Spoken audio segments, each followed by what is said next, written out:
There we go. Well, looks like we have a few folks piling in. Excellent. Welcome, welcome, welcome.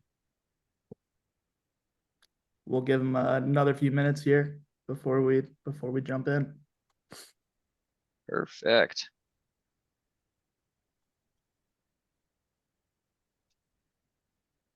Did anybody prepare trivia questions? I know there was some chatter about that on LinkedIn. I did not, but I was ready for you to come with them. Well, I would encourage folks who are listening in. We were joking about having are you smarter than a fifth grader type challenge, given that this is a K through 12 oriented MSP and webinar. So please do chat them in. Maybe we'll have a little fun during the Q&A at the end. I will say, helping during remote days, I'm not sure. I'm not sure I can do fifth grade math at this point. They teach it much differently. Let me tell you. I think what do they call it? It's the new way of doing math. I forget what they call it though. I don't know. I always just relied on my trusty dusty TI-83. Yeah. Who needs math when you have a calculator? All right. So that all being said, I think Ryan, you want to bring up the deck? Yeah, let's get this party started. Screen. Awesome. All right, I'll frame it and we'll go from there. So thank you everybody for joining us today. We'll get to intros here in a second, but super excited to introduce everybody to DJ and Tammy. They've been a great partner of Threads for a while now. They've seen some great success with what they call their VHD, virtual help desk, and a lot of great tips and tricks to speak to throughout the webinar today about not only why, but also how, and great tips for making it a successful program. So a lot of value, both in their heads, but also within the context of the presentation today. Cool. Let me switch on to the next slide. And I know we have quite a few other partners in the into today's webinar as well. We'd love to hear from y'all. If you have any questions, please feel free, drop them in the chat section, ask questions as we go. Love to address those today. Cool. Basic outline today, y'all. We're gonna do some quick introductions between 5-star and us, so you know who y'all are listening to today. We're gonna jump into the challenges of IT in the modern K-12 classroom, get a good picture of their world and kind of what it looks like to service their customers, and then talk about how 5-star virtual help desk leads the way, and then impact key results they're gaining from Thread, and of course a nice Q&A section at the end as well. We want to make sure we address y'all's questions throughout today's call. So I think a good place to start is kind of the big picture idea of what Thread is right before we get into introductions. So what we see is the world is working in a more collaborative way now more than ever, hence the adoption of these tools like Teams and Slack. And for the most part, people want to be met within that context as much as humanly possible. But for MSPs, it's very hard to chat with your customers within those tools without breaking process to a very extraordinary degree. And that's where we come into the picture. Thread gives you, the MSP, the ability to not only chat with your customers within those tools, but from start to finish, trying to automate the ticket as much as possible. Our big goal as a company is death to the ticket. Ticket was never made to be this communication tool. It was made to be this audit trail, and that's the box we want to put them back into. So it all starts with being able to chat with your customers. Your customers chat with you in Teams, opening up that ticket within your PSA. So from start to finish, everything lands on the ticket. And our big thing is creating magical experiences, and not only for your customers, But we found the most impactful way to create magical experiences is to also improve the life of the technician, right? The person giving support to the end user. And there's a big problem with giving support to the end user, and it's that the PSA was not built to be fast or fluid in anything. It's very slow, it's a lot of refreshing. So what Thread has done is given the technician a real-time place to be able to provide support to the end user. And on top of that, a lot of really cool automations in the background to make the technician's life easier, but also improving the life of the customer with fast, fluid, and an easy way to provide support to the end user. Of course, we're going to dive into all of that fun stuff today, what it looks like, how it feels, see it in real world examples with our partner on the call here today. But let's do quick introductions. So first one, my name is Ryan Becker. I am an account executive over here at Thread. I've been in the channel for quite some time, but I'm excited to be over here at Thread doing a lot of really cool stuff. Excellent. And I'll break the pattern here on the order here on the slide. Introduce myself next, and then I'll hand it over to DJ and Tammy. So my name is Matt Lynn. I'm one of the co-founders and chief operating officer over at Thread. And in my former life, spent 10 years with an MSP based out of New York City by the name of Richard Fleischman and Associates, RFA for short. Their focus was on financial services, alternative assets specifically. So hedge funds, private equity, and yeah, started in compliance, grew through account management to operations, ultimately became chief of staff before founding what would become Thread. DJ, over to you. Yeah, so I'll introduce myself. I'm DJ Hanen. I'm a senior director here at 5-Star Technology Solutions. And somebody always asks me, what are you the senior director of? And I always reply back, it just depends on the day or the hour of the day. I just kind of do a little bit of everything here at 5-Star. Been with the company for 14 years now, but I have 27 years in K-12 technology experience. Was a classroom teacher before that. I've done a little bit of everything. Right now, I'm kind of responsible for our PSA implementation. Just a few years ago, we moved to ConnectWise. We didn't really have a PSA in there before. So I kind of handle all the PSA implementation as well as all the vendors that integrate with ConnectWise. I'll let Tammy introduce herself, and then I can give a little rundown of who we are here at 5-Star Technology Solutions. Excellent. Tammy Surber here. I am the Senior Director of On-Site Services. I've been with 5-Star coming up on 11 years next month. I actually started my K-12 venture back in 2020. I worked as an on-site technician. So I've seen all lenses of how tech support goes and the flow. So been in education, except for a small part of my career. I worked in a little bit of the business spectrum, but I didn't enjoy that. Education has just always brought self-satisfaction, and you know you're making a difference when you're in education.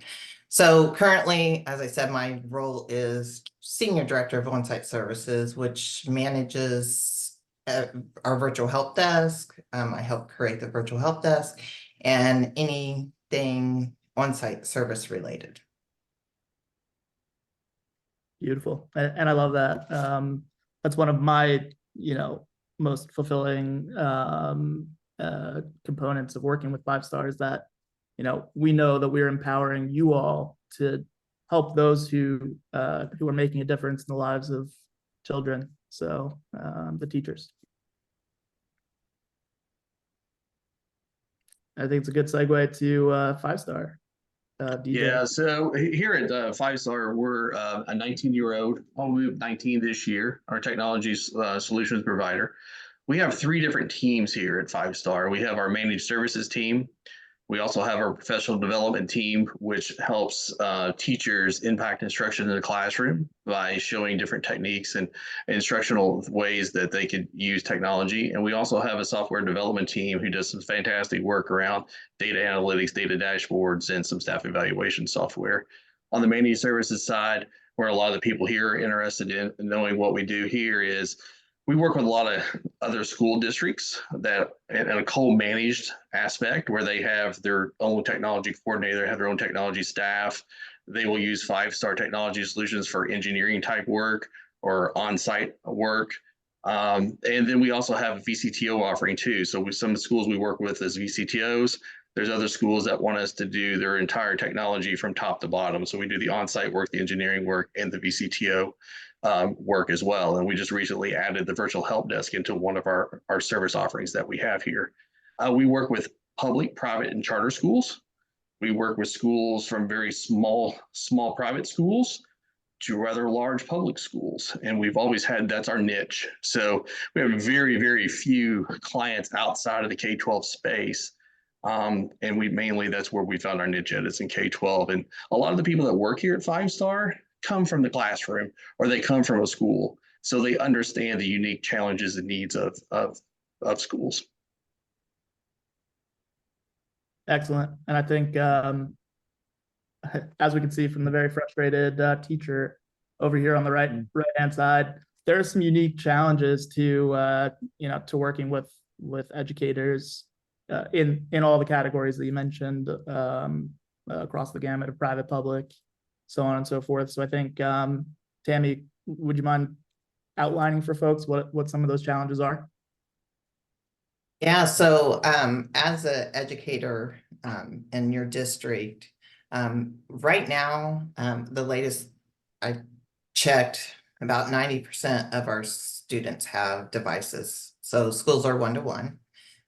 Add teacher, staff devices, display panels, smart boards, projectors, docking cameras, and teachers have planned their lesson plans around technology. So when the technology stops or isn't working, their classroom stops and they have to redirect and start over again.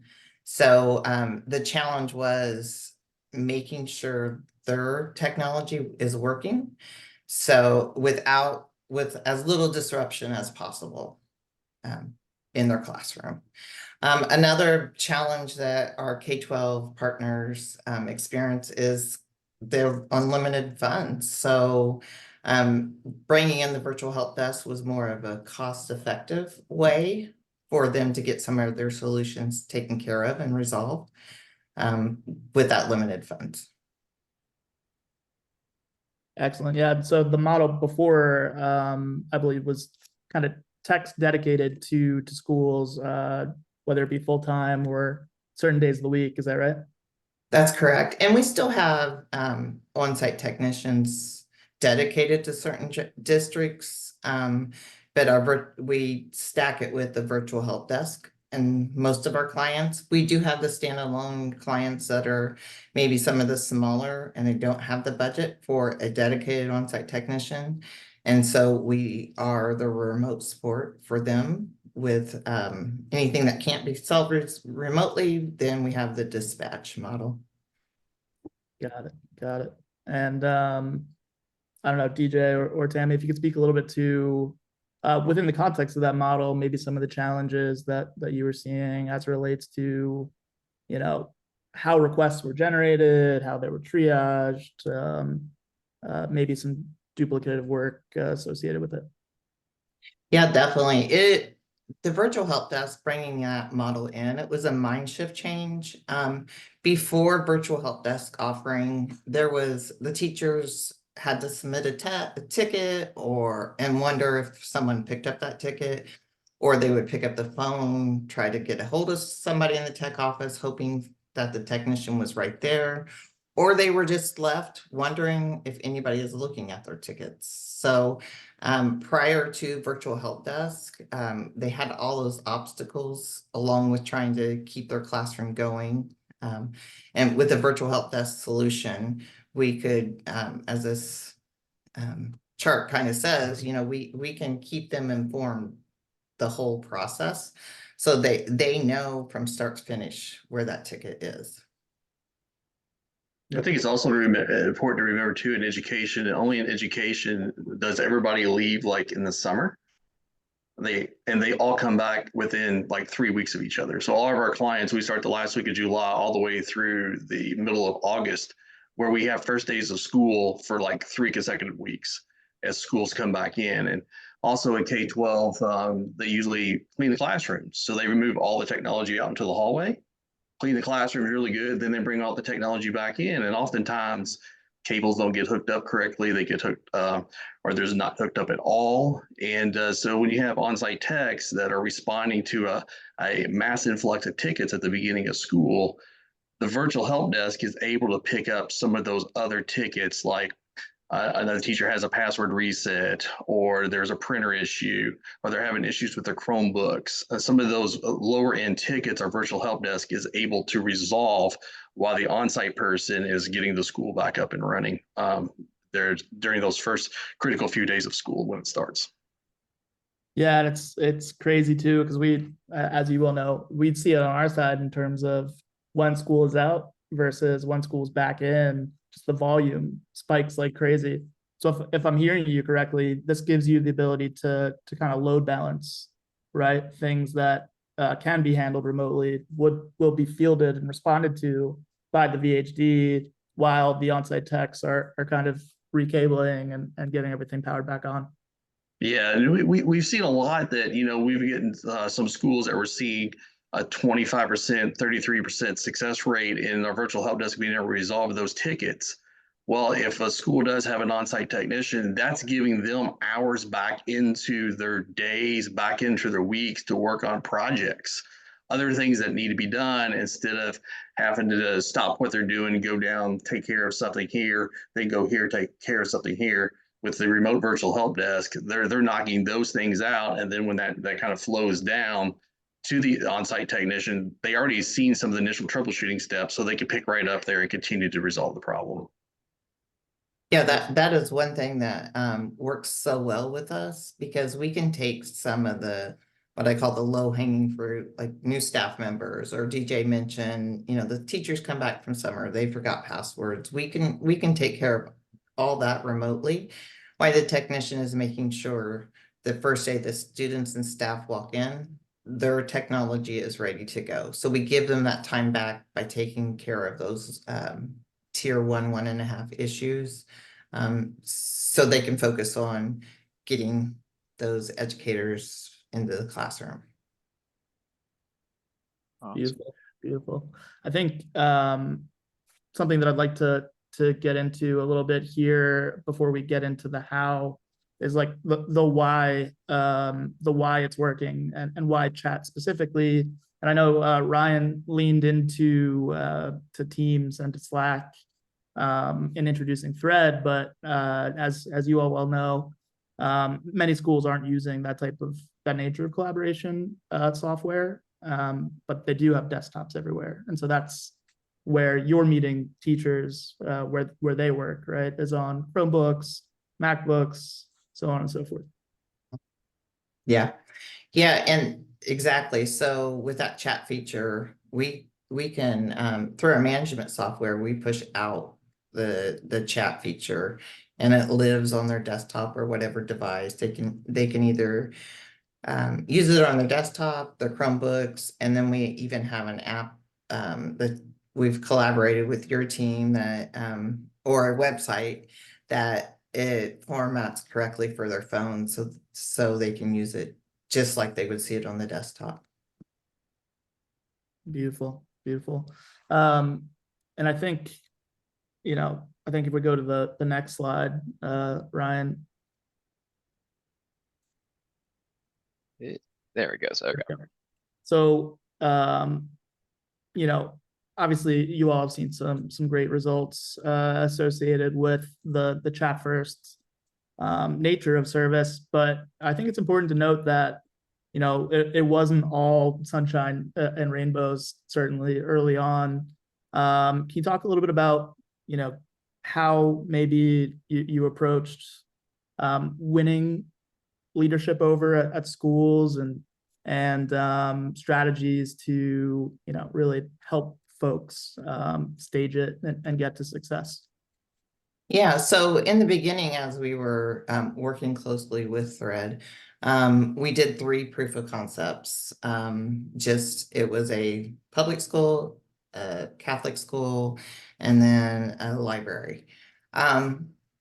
We did not find as much success during those proof of concept as we wanted. And then we quickly realized we did not roll it out the correct way either.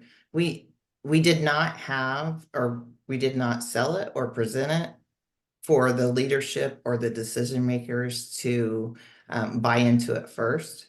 Because if it's coming from the superintendent or the point of contact and presenting them and giving them the information of how this is going to make their lives easier, how this is going to be effective, we learned very quickly that we need to get the buy-in from them.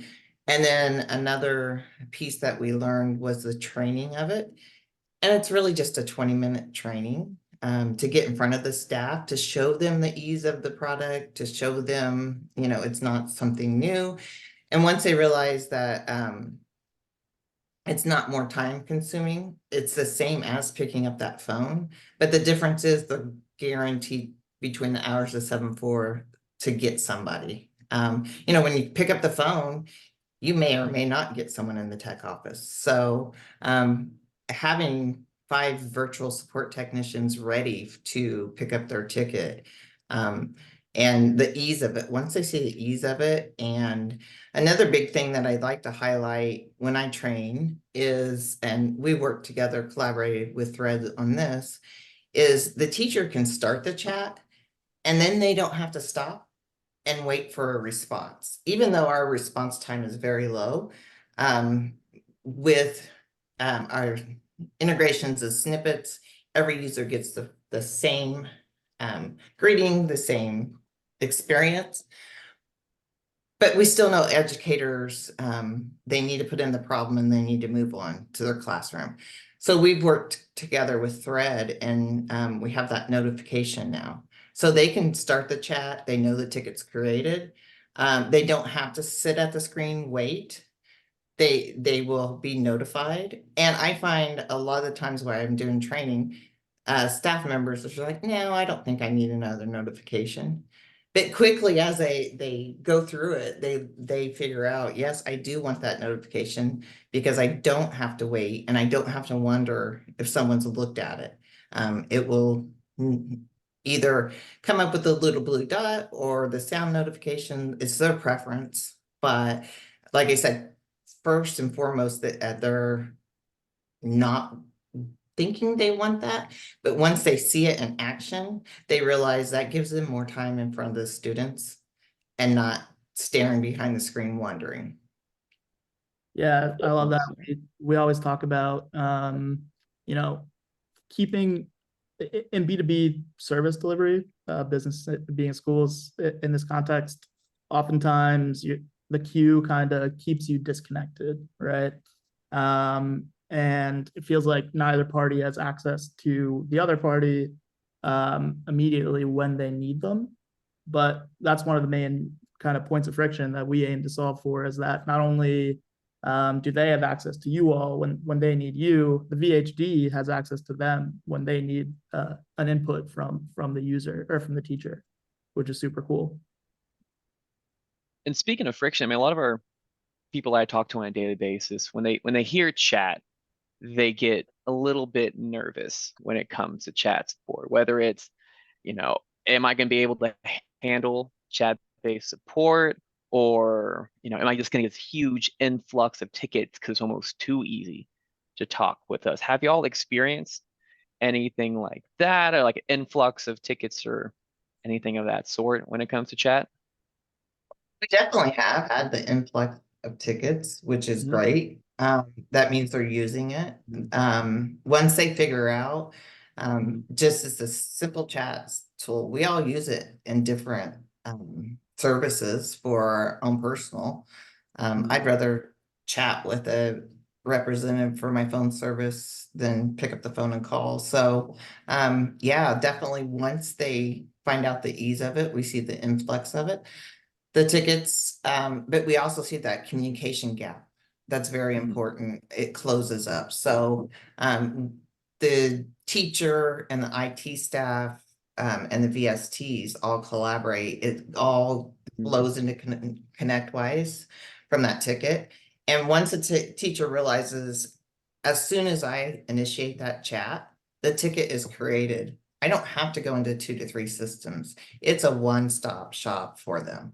And they know that our team follows it through to the resolution. And if the virtual support technicians can't solve it, and we send it to the on-site technician team, we've already triaged all the information for them. The teachers do not have to go through the same set of 15 questions because that's all in the ticket.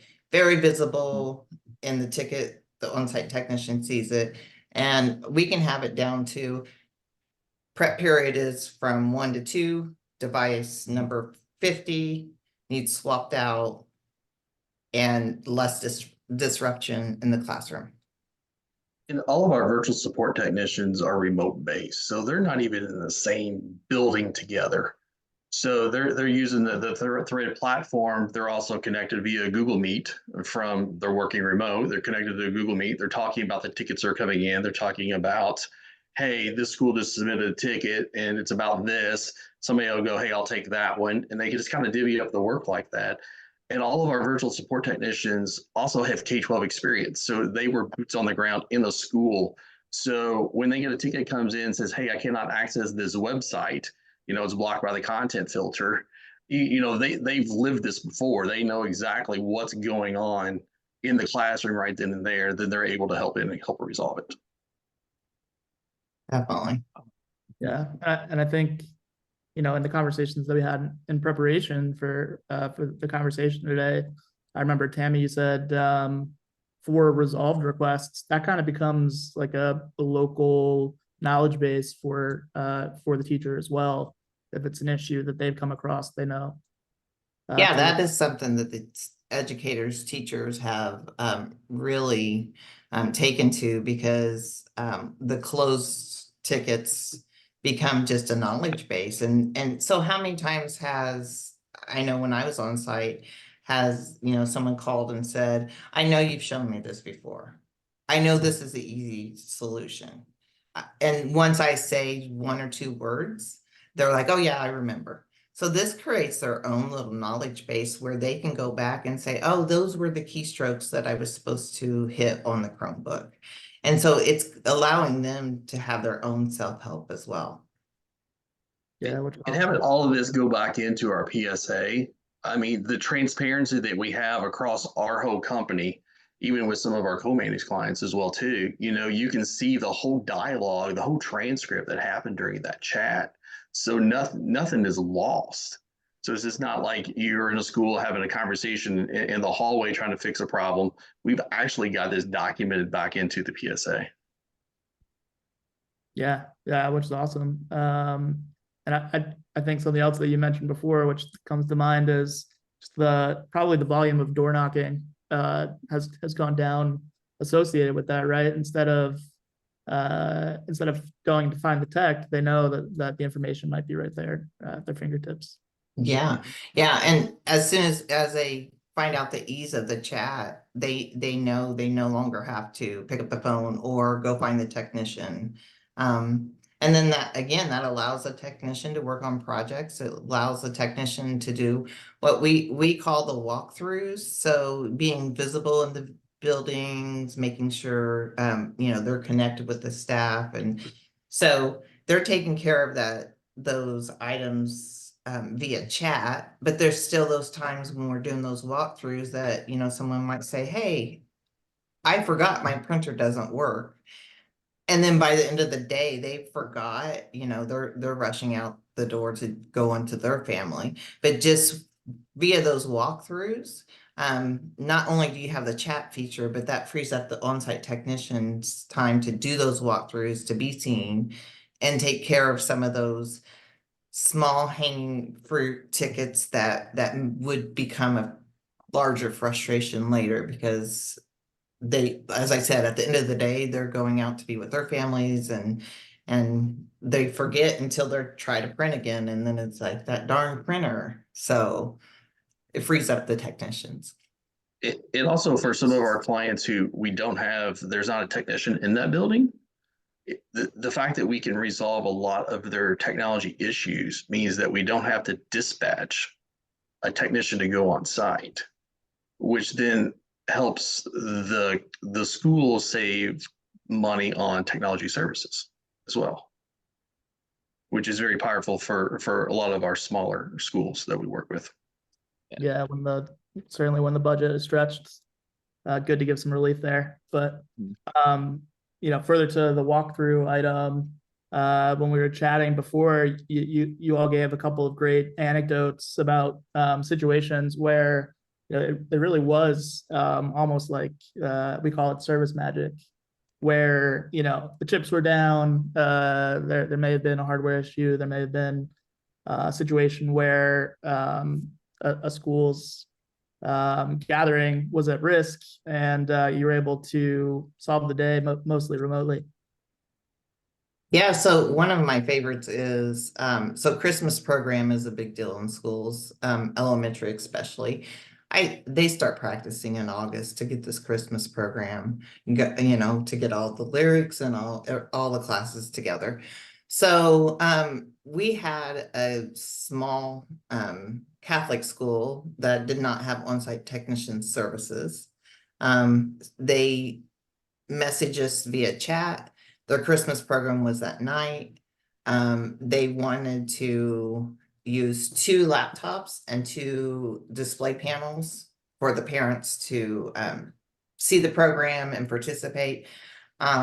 We were able to, as DJ said, our team is in a Google Meet. So between the expertise of 1 and 2 technicians, we were able to log into both and remote into both laptops and get it set up for the ViewSonic boards, grab the code off the ViewSonic boards via chat, and have the Christmas program up and going where parents, students, and staff could enjoy the evening.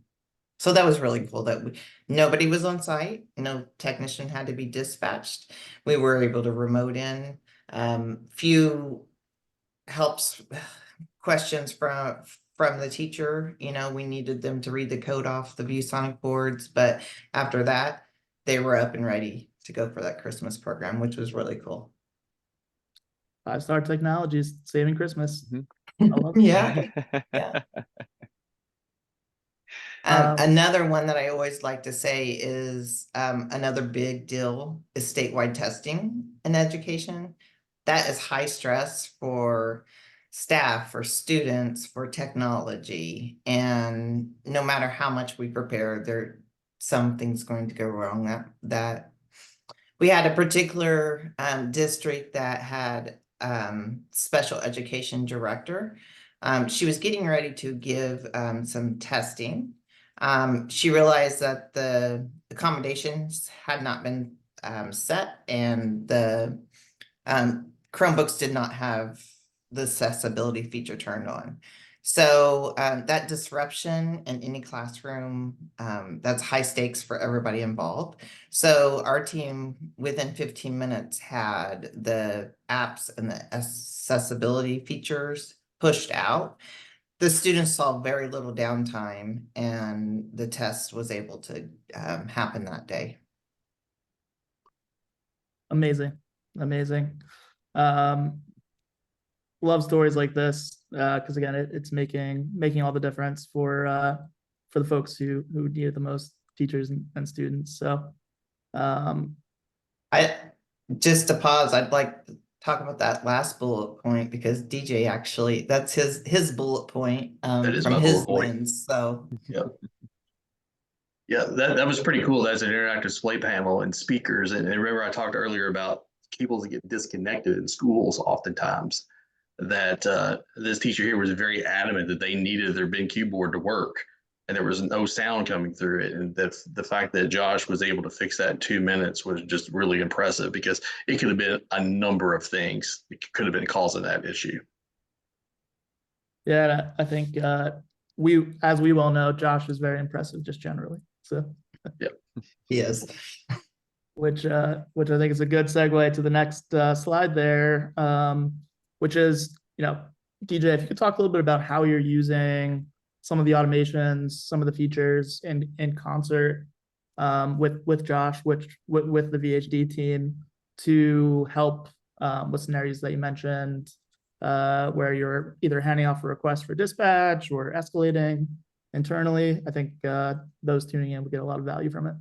Yeah, if you looked at our thread console, you would see a lot of flows that we have set up inside of thread. And we use flows a lot because it allows us to real time move things through our system. We have a large school district that has our virtual help desk board, and they have 5 on-site technicians. Again, it's a large district, and those technicians are assigned to a building. So if it comes into the virtual help desk, it gets triaged. If they're not able to fix it, it then has to get dispatched out. So we use a flow that says, if this ticket is going here, assign it to this technician. So then when we change it, when we flip it, the flow kicks in, it goes over, it goes to the right technician, it shows up on their board. They're then able to jump in and start to resolve the issue there. A lot of different things that we do with the flows. We'll also send various messages back into a Slack channel as well that we can work on too, records it back into a ticket. And then we also do a lot of the magic AI stuff that you have there where we can auto summarize the whole entire thread. And then that gets recorded into the ticket as well. And, you know, as we talk about transparency and tickets moving to like local boards or even to our engineering team, that auto AI thing is very valuable because we've taught our other team members, hey, go to the internal note here. You're going to see a summary of everything that's happened here. And then you can quickly pick up on, okay, this is where it started. This is where we're at. These are the next steps. And that's just been, in thread terms, very, very magical for us in being able to take a lot of information, concise it down into one ticket note, and then be able to understand what's going on with that ticket. Love flows. Yeah, I think that's awesome. You know, generally we see folks get a lot of value from exactly what you mentioned, which is, you know, before, if you were fielding an escalation or, you know, being handed off from triage, you then had to go into the ticket and scroll back up and see what happened. Best case scenario, short, or pick up the phone and call the tech who passed it over. Whereas now it's summarized for you, you know, just in time for you to pick it up and hit the ground running. Mm-hmm. So in terms of you know, value to you all, is it mostly just fewer clicks, less time spent on admin stuff like that? It's both of those. It's less time, it's fewer clicks. You know that the ticket is getting to the right spot, to the right person, without having them manually do something. Amazing. Yeah, because our virtual support technicians, one thing's unique with us is we don't work out of a queue, it's live. So they may be working 3 tickets at once. So having that AI to recap, because at the end of the day, if you're bouncing to another ticket, you may not go back and put those notes because you've got the next customer waiting. So having that AI feature and the notes, create the notes for us. And then it goes either to the on-site technician team or up to engineering. And we've worked with engineering team to make sure we're capturing all the information they need so they can pick up the ticket and resolve it as well. Yeah, awesome. And I think, you know, I don't know if you all use the left hand feature set quite yet, but the ability to ask GPT-4 for assistance in crafting a message, you know, in the company's branding in response to a teacher or an end user or another resource internally. We'll start to see a lot of standardization around things like that available in the platform, which is certainly something that we're excited about, and I hope you all are as well. Yeah, currently that's where we use the snippets. We use a lot of the snippets as well that's built in the inbox. So that way the customer gets greeted the same. They have the same information and the end of the conversation ends the same. So the teacher's not wondering where that ticket was left off. Beautiful. Beautiful. And our service board, our virtual help desk is not available 24/7 either. So we also use flows to bring that service online in the morning, take it offline in the afternoon. It's not online on the weekend. Got to do that as well too.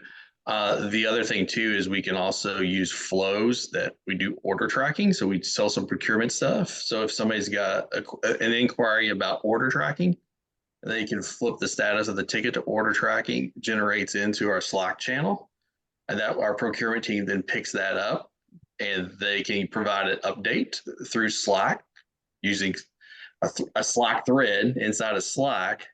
They can answer that question, adjust the status, and it goes back into the ticket as well. Having run a global procurement team in the States and the UK and Philippines, speaking directly to my past self's heart. I wish I had that back in the day. Game changer for us. Appreciate that. Anything else you wanna highlight before we move into really the meat of all the stuff, which is the tangible impact that you're seeing in your operations and within the business from a KPI standpoint. Not only a KPI standpoint, but as I understand, you all have been seeing some pretty great CSAT responses as well. Yeah, our CSAT scores have been amazing since we put Smile back inside of our chat. Our responses have gone up dramatically. It's good feedback, and then we take that and then we populate that back into a Slack channel as well so that people can see it. Tim, I think you were going to add something else on. Well, I was just going to add just the experience of the chat and back to thread, going back a few steps. But when we're doing the training on site, when doing the customized onboarding, one of the features that we show them and really gets the staff buy-in is when you start the chat, you can see you're talking to a bot. Then you can see it flips over to our virtual support technicians. So that's huge for our customers because they can see that now it's in 5-star's hands, probably a virtual support technician they've talked to or trusted or collaborated with before. So that's another thing that we really hit during training. It shows you when you switch from a bot to a real person that specializes in K-12. Yeah, we'd certainly believe that humans will always be in the loop and will need to be in the loop no matter how good AI becomes. When you can't work, the last thing you want to do is get like a call tree, even if it's via chat. You want to understand, hey, I'm a human having a problem. I need to understand that there's a human on the other side helping me resolve it. So I think that's really important. Yeah.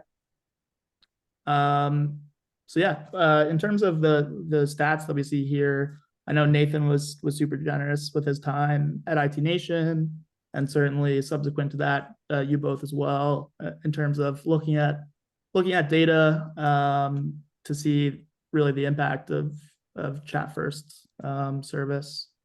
So if you could walk through this a little bit, we would appreciate it.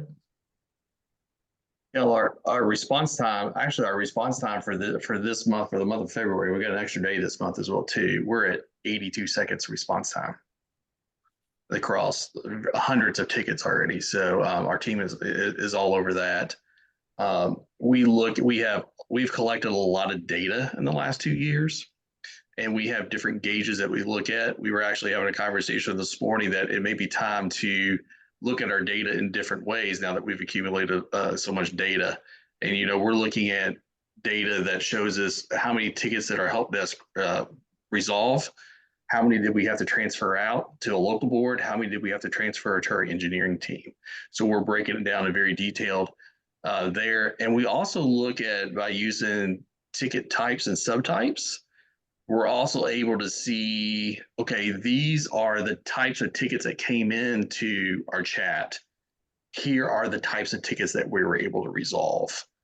And we continue to see large, a pie graph, large chunks of pie there that we're able to, they're all over a whole realm of things. So it's just not that we're just doing password resets, we're doing a lot of other things. So again, we use the data that we're generating to actually help us make decisions on how to continue to improve the service offering that we're delivering to schools. Yeah, That's with that, when we started draining our developing the virtual help desk, we identified 4 buckets that we thought we were going to be able to solve. And from collecting the data and putting in the procedures, it surprises me. I could honestly sit in the Slack channel where the CSAT scores come in, the smile backs, and watch it all day long, because it surprises me what the virtual help desk team actually resolves. In terms of the scope, like the scale of requests. Yeah. Like I said, we thought, oh, we could do hardware self-help. We can do passwords. We can do Google admin.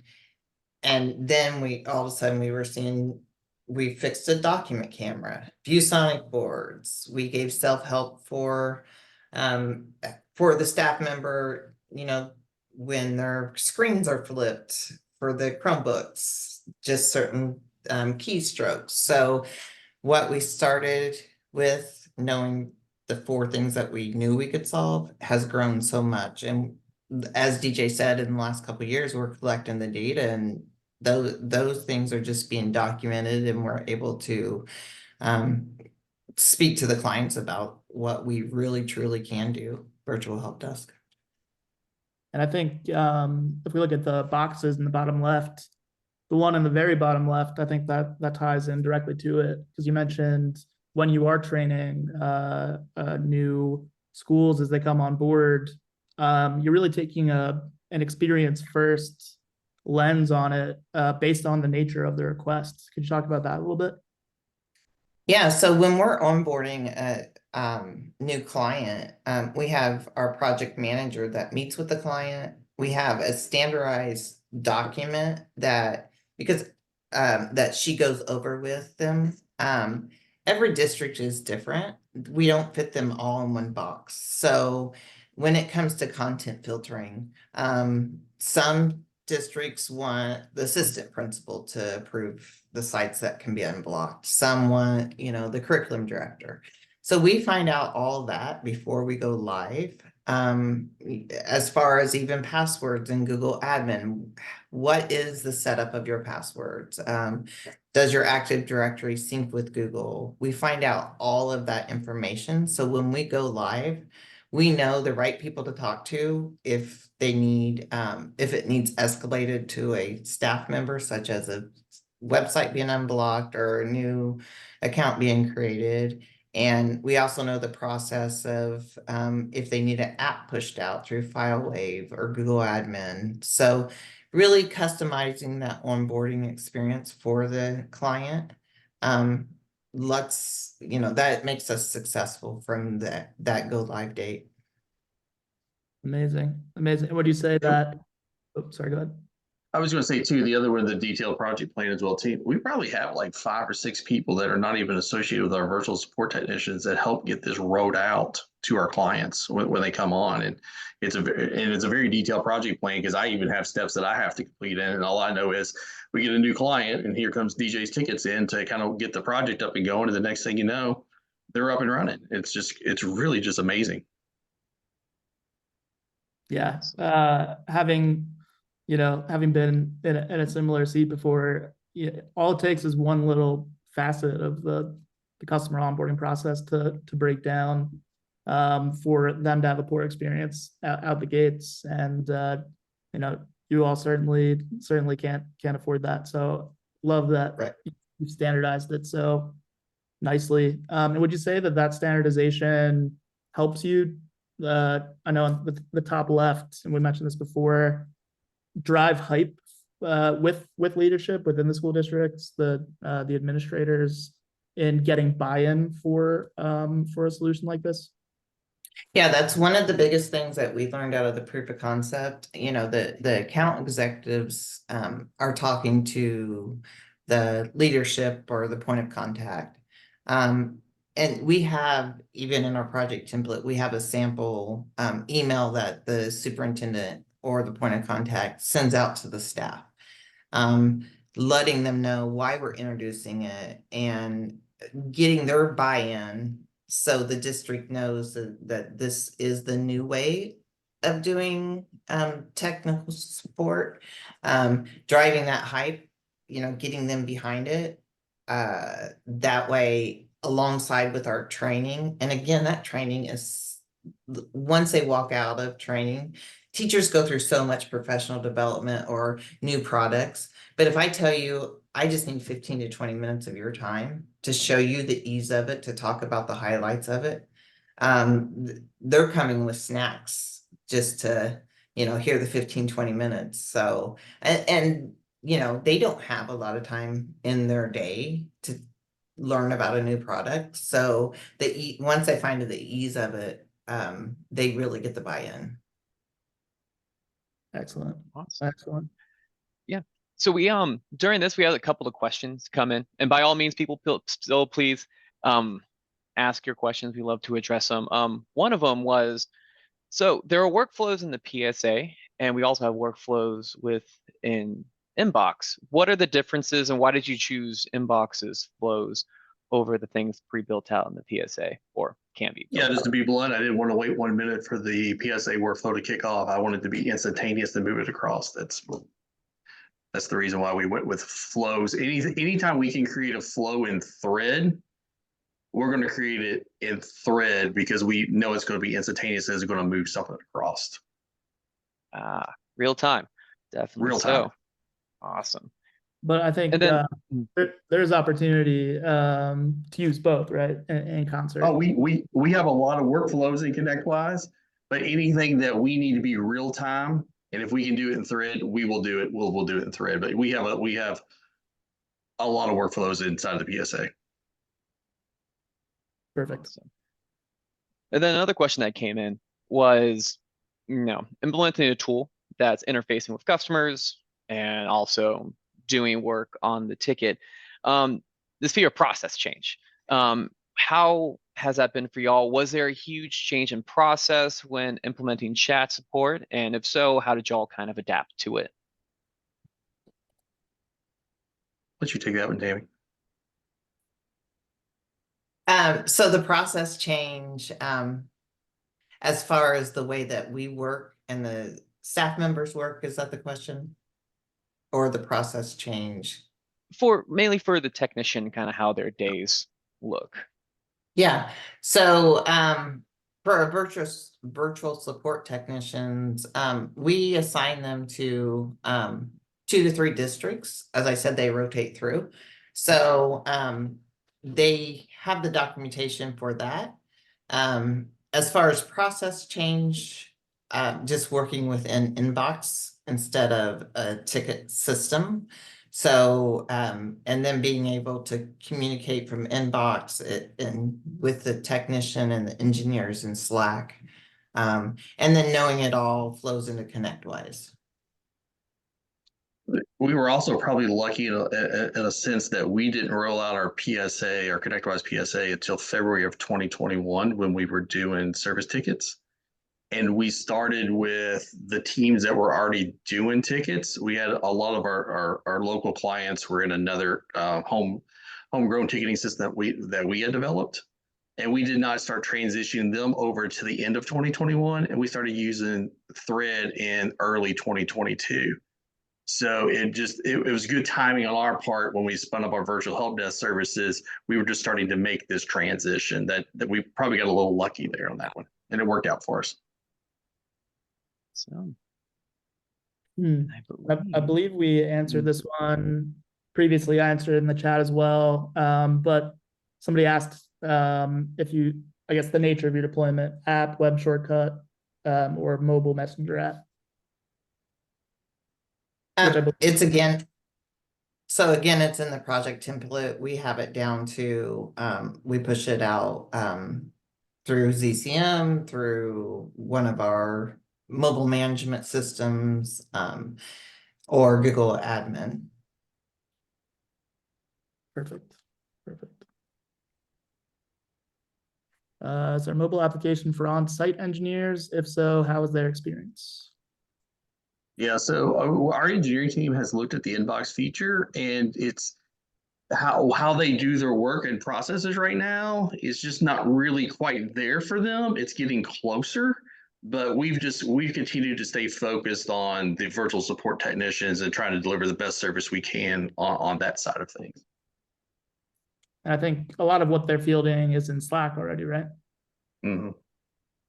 Yep. So they'll receive updates in Slack, or if they don't have notifications turned on directly, they'll be able to see it in a channel if it's something that needs their direct input. We have the same functionality on the team side as well. And one thing we haven't talked about, tying back to the engineers, is we've recently, along with our 20 client-facing customers, we've recently started an internal virtual help desk. So with our new on-site technicians that might need a little bit of help, or even seasoned on-site technicians that need assistance, they also start the chat feature.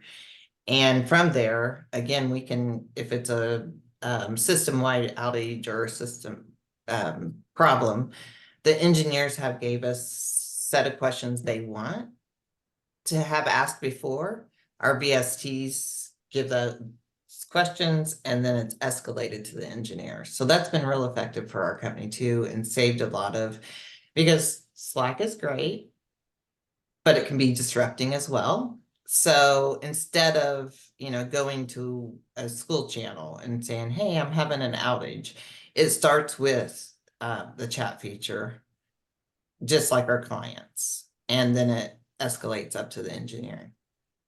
That also gives us time for, because something with our company and many companies is those continuous learning opportunities. So if it's a VoIP system phone, and you need a call route, we've seen it where they jump on a Google Meet, they do the training with that on-site technician. It started with chat, they jump on a Meet, and then that continuous training opportunities for our on-site technician team is working as well. A quick follow-up from me, and then we have another question in the chat here that we'll sneak in before ending. As relates to the subset of questions that technicians have asked before it's handed over, are those being handled in snippets as well? Yes. Yeah. So we have a snippet for, so if it's a Google issue, we have a snippet for that. If there's information that we're going to need to gather, we more than likely have a snippet for it. Yeah, I've seen a lot of success with other partners as well with just the same use case.